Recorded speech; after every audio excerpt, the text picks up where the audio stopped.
The World's Oldest Joke by S.M. Dotson.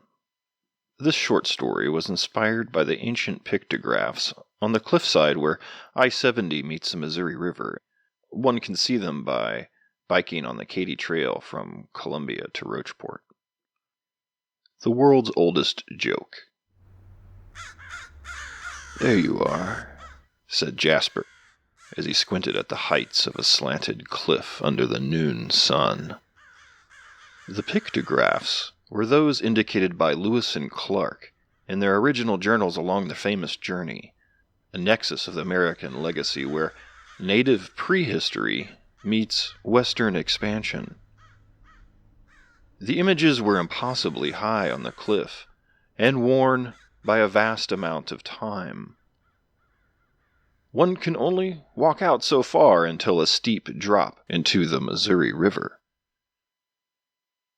Jasper peered through his binoculars at the orange-red lines. These were very old images by cliff-dwelling natives, long gone. The tribes were the ancients of the natives that were here when explorers from Europe arrived hundreds of years ago. Jasper studied two of the drawings that seemed to be related. There was a jagged squarish shape, and a stick figure, a man, with a foot on the jutting edge of the squarish shape. The shape had the same inward slope of the cliff itself. At first, Jasper thought the stick figure man had antlers coming from his head, but he realized that the humanoid figure held his arms up, with his fingers splayed, almost as if he waved hello through time. Jasper took a step back for a better view, and shuffled for the best angle. "Why is one foot on the edge of the square? Is he panicking about something? Looks almost like the man is falling off the..." An ancient ghost named Big Toad laughed as Jasper's body crashed into the river. It had been a good 100 years since anyone had fallen for the trick, the potentially fatal jest, or might I suggest, the oldest extant prank in history.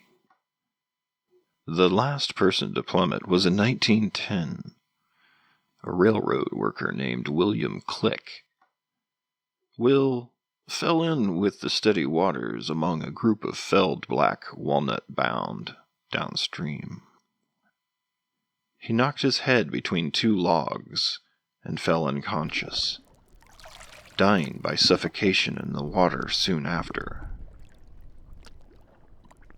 Jasper was not laughing at the joke as he floated with the strong current.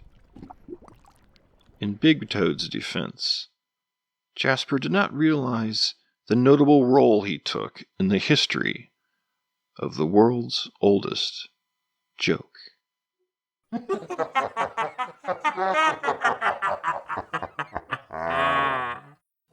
S.M. Dotson's Strange Tales, exploring topics such as Gothic fiction, occultism, satire, paranormality, and history.